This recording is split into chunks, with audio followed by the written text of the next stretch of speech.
Hello po, kumusta po kayo? Ayan, so bali ang tatalakayin natin ngayon ay yung CEC or Canadian Experience Class. So ano nga ba yon?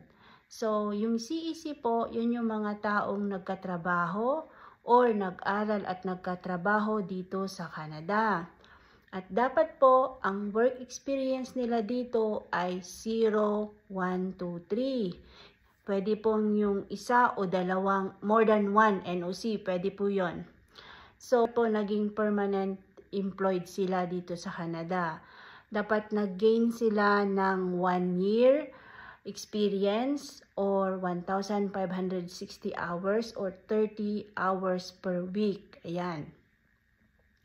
Dapat din po meron siyang ability ng language exam like writing, reading, listening, speaking. So, dapat din po may education background siya.